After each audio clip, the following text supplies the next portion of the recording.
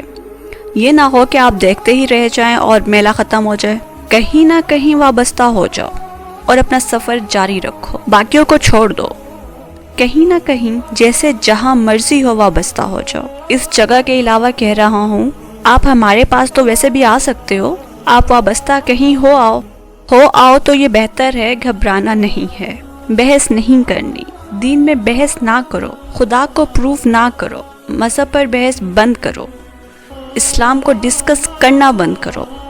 اسلام علم نہیں ہے، اسلام عمل ہے، بس عمل کرتے جاؤ، کسی کو معاف کر دو، کسی سے معافی مانگ لو، تھوڑی سی کسی کی خدمت کر دو، یہ عمل ہے۔ دھیان کرو، آسان سی بات ہے، گھبرانے کی ضرورت نہیں ہے، بہتر وقت آ جائے گا۔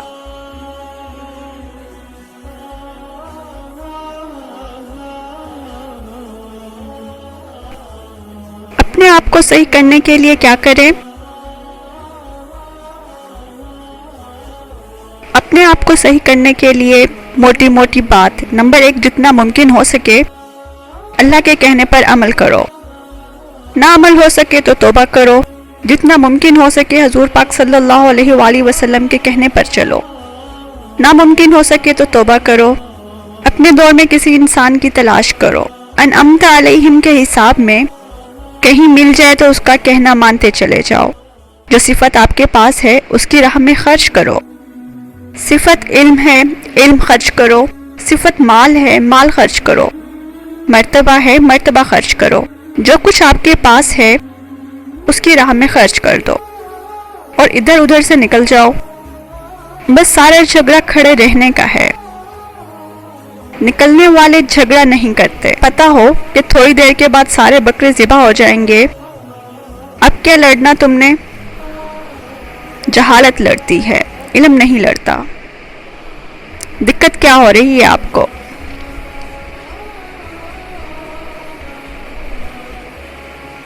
پھر سوال آتا ہے، آج کا معاشرہ اتنا ظالم ہو گیا ہے کہ اس میں نیکی نہیں ہو سکتی، ایسے میں ہم کیا کریں؟ جواب ملتا ہے، اتنا ظالم معاشرہ ہے کہ اس میں نیکی نہیں ہو سکتی، یہی سوال ہے نا۔ اس دور میں بھی جہاں نیکی نہیں ہو سکتی، عبادت نہیں ہو سکتی، آج بھی آپ کو مساجد بھری ہوئی ملیں گی، دیکھا آپ نے؟ آج بھی آپ کو خانقاہیں بھری ہوئی ملیں گی، سینما ہال بھی بھرا ہوا ملے گا۔ مقصد یہ ہے کہ یہ اپنا اپنا ٹیسٹ ہے، ہر چیز ہی بھری ہوئی ملے گی، برائی کا راستہ نیک ماحول میں بھی مل جاتا ہے اور نیکی کا راستہ بھی برے ماحول میں بھی مل جاتا ہے۔ اپنے سفر کی شرط ہے، انسان یہ نہیں کہہ سکتا کہ جی مجھے موقع ہی نہیں ملا، انسان یہ نہیں کہہ سکتا کہ جی مجھے تو نیکی کا موقع ہی نہیں ملا۔ برائی نہ کرنا بھی تو سب سے بڑی نیکی ہے، برے ماحول میں برائی کا موقع ہوتے ہوئے بھی برائی نہ کرو تو اس سے بڑی نیکی اور کیا ہے؟ اس لیے آپ گلہ نہیں کر سکتے، اگر یہ گلہ ہوتا تو پھر اللہ تعالیٰ سے اعتراض یہ ہوتا کہ 1977 تک نماز پڑھو، اس کے بعد چونکہ وقت مشکل ہو جائے گا اس لیے نماز کی رعایت ہو جائے گی۔ ایسا نہیں ہے، یہ جواب ہو ہی نہیں سکتا کہ جی حالات ایسے تھے۔ غریب کہے گا کہ میں غریب تھا، نماز نہیں پڑھتا۔ غریبوں کے پاس غریبی جواز نہیں ہے۔ دولت مند کے پاس اپنی دولت تھی، کہتا ہے میں کیا کرتا، نماز کا ٹائم نہیں تھا۔ اس لیے یہ ایسا دین ہے، اس نے دین عطا فرمایا تمہیں جس نے زندگی دی ہے، اور وہ بہتر جانتا ہے کہ اس زندگی میں کیا ہو سکتا ہے اور کیا نہیں ہو سکتا۔ لہٰذا آپ دقت محسوس نہ کرو، پریشان نہ ہو، آپ چلتے جاؤ۔ پھر سوال آتا ہے، جناب ہم اللہ تعالیٰ کو قادر مطلق مانتے ہیں، رب العالمین مانتے ہیں، ہم تک پہنچی ہے یہ بات، اسے پھیلاتے ہیں، لیکن اپنی طرف سے اس کی بارگاہ میں عاجزی اور شکستگی پیش کرنے کے لیے کون سا بہترین طریقہ ہے؟ واصف صاحب جواب دیتے ہیں، دیکھو ایک طریقہ تو اس نے بتا دیا کہ آپ اس کو بلند ماننا، ربی العظیم، ربی الاعلی، یہ دونوں اسم بلند ہے۔ بلندی کا اظہار کرتے وقت آپ جھکے ہوتے ہو، اس سے بہتر کوئی اظہار نہیں ہے، اس سے بہتر کوئی اظہار نہیں ہے کہ آپ کی بلندی سجدے میں ہے۔ آپ بات سمجھ رہے ہیں نا؟ آپ جب کہتے ہو سبحان ربی الاعلی تو آپ کی حالت یہ ہوتی ہے کہ آپ سجدے میں ہو، اس لیے اپنی عاجزی کا اظہار کرنے کا یہ طریقہ ہے کہ اس کی بلندی یا عظمت کے اظہار کے وقت آپ جھکے ہوئے ہوتے ہو۔ ایک طریقہ تو یہ ہو گیا۔ دوسرے طریقے باقی یہ ہیں کہ آپ اس کے خوف سے کوئی ایسا کام زندگی سے نکال دو جو اس کے خوف کا باعث ہو سکتا ہو، کبھی زندگی کو پیور کر لو، یا کوئی کام ایسا کرنا شروع کر دو جو اس کے شوق میں رہو، کوئی کام صرف اس کے شوق میں۔ یہ اظہار ہے کہ یہ کام فی سبیل اللہ ہم کرتے ہیں، اور یہ ہے بڑی مشکل بات۔ اور پھر کوئی کام اللہ کے لیے کرو تو ساری زندگی ہی اللہ کی خاطر ہو جائے گی۔ مثال کے طور پر آپ غور کرو کہ اگر یہ ایک ہاتھ اللہ کے لیے رکھ دو تو سارا وجود ہی اللہ کے لیے ہو جائے گا، خود بخود باقی جگہ آہستہ آہستہ اللہ کے لیے ہو جائے گی۔ آپ گھر میں ایک جگہ بنا لو اللہ کے لیے، آپ کا وہاں جانا، وہاں بیٹھنا، سارے کا سارا ماحول آہستہ آہستہ اللہ کے لیے ہو جائے گا۔ اگر آپ دل کو اللہ کے لیے رکھ دو تو خواہش اس میں اللہ کے علاوہ نہیں آئے گی۔ اب جو خواہشات ہیں وہ بتلا دو، کیونکہ دل کس کے لیے رکھا ہے؟ اللہ کے لیے۔ اب خواہش کیا آتی ہے کہ مکان بنانا ہے، تم چھوڑو خواہش۔ ایک طریقہ یہی ہوا کہ آپ اس کے لیے کوئی ایک حصہ اپنا رکھ چھوڑو، کوئی اسپاٹ مقرر کرو جہاں اللہ کو آپ یاد کیا کرو۔ کچھ لوگوں نے اپنی عاجزی کا اظہار کیا، زندگی میں قبرستانوں کے قریب رہے۔ ایک یہ بھی عاجزی کا اظہار ہے۔ عاجزی کا اظہار یہ ہے کہ سائل کو پیسے دیے جائیں، ساتھ ہی اس کا شکریہ ادا کیا کہ تیری مہربانی کہ تو نے مجھے موقع دیا اخوت کا۔ عاجزی یہ ہے کہ تو نے مجھے محسن بنایا، کہ تیری مہربانی ہے کہ مجھ جیسے بخیل آدمی کو محسن بنا دیا، اس کا بھی شکر ادا کرو۔ باقی اللہ تعالیٰ نے بے شمار بتائے ہیں طریقے، اپنی عاجزی کا اظہار کرنا چاہیے، اس کے تکبر کو بیان کر کے اللہ اکبر، یہی آپ کی عاجزی ہے، اس کے آگے تکبر نہیں ہے۔ عاجزی کو تو عظیم لوگوں نے بیان کیا، ہم تو صرف ذرہ ہیں۔ پھر اگلا سوال آتا ہے، دنیا میں ظالم بھی ہیں اور مظلوم بھی ہیں، ظالم اپنا کام کر رہا ہے، مظلوم اپنا کام کر رہا ہے، ان کی پہچان کیسے ہوگی؟ واصف صاحب جواب دیتے ہیں، اس کی پہچان یوں ہے کہ ایک آدمی کے ساتھ ایسا واقعہ ہو گیا کہ وہ بیچارہ مظلوم ہو گیا، اور کہتے ہیں کہ وہ ولی کی شاہی مسجد کی سیڑھیاں چڑھنے لگ گیا کہ ظالم کا انتظام کیا جائے، انصاف کیا جائے، میں مظلوم ہوں، اس کا فیصلہ کیا جائے۔ اس کے شیخ نے آواز دی، تو تحقیق چاہتا ہے کہ دودھ پانی کی تقسیم ہو تو اس کے لیے ایک دن مقرر ہے، وہ دن مقرر ہے جب ظالم اور مظلوم الگ الگ تقسیم ہو جائیں گے، اس سے پہلے یہ چلتا جائے گا، اس سے پہلے اپنی جان بچا، یہاں ظالم بھی رہے گا، مظلوم بھی رہے گا، تم خود دیکھو کہ تمہارے ہاتھ سے ظلم نہ ہو، بلکہ آپ کو مشورہ یہی دوں گا کہ ظالم ہونے کی بجائے مظلوم ہو جاؤ تو بہتر ہے، ظالم نہ ہونا۔ اس کی تحقیق کوئی نہیں ہے، اس کی پہچان کوئی نہیں ہے، چپکے سے چلتے جاؤ۔ اس کے لیے ایک وقت مقرر رکھا گیا ہے کہ یہ وہ وقت ہے کہ آج دودھ کا دودھ ہوگا اور پانی کا پانی ہوگا، چھپے ہوئے گناہ ظاہر ہو جائیں گے، اور کون سا دن مقرر ہے؟ روز محشر کا دن۔ آج کس کی حکومت ہے؟ تو سارے کہیں گے اللہ کی۔ یا قہار تو اس دن ہوگا جب انصاف کرے گا، اب تک تو رحم ہی ہے۔ ہم آپ کو ڈراتے ہیں عذاب سے، جب تمہیں تمہارے اعمال کا نتیجہ مل گیا تو یہ عذاب ہوگا۔ گویا کہ اعمال کے نتیجے نے فروغ نہیں پایا، اس کے فضل نے تو اکوموڈیٹ کرنا ہے۔ اس لیے یہ یاد رکھنا کہ کبھی اپنے عمل پر بھروسہ کر کے دلیر ہو کے نہ جانا کہ چاول پکے ہوئے ہیں، کیا حال چال ہے میرے حساب کتاب کا، حساب کتاب زیرو ہوا پڑا ہے، اس کے فضل کا حساب رکھو۔ اس لیے کبھی انصاف نہ مانگنا، یہ ایک عذاب ہوگا، اور یہ اس حساب کا ہے۔ ظالم کی مظلوم کی تحقیق نہیں کرنی، آپ ظلم نہ کرنا، اپنا حصہ آپ چھوڑ دو اور دوسرے کا حصہ اسے دے دو۔ آسان بات ہے نا؟ پھر آسان ہو جائے گی بات، کوئی مشکل نہیں رہے گی۔ جواب کا اختتام ہوتا ہے۔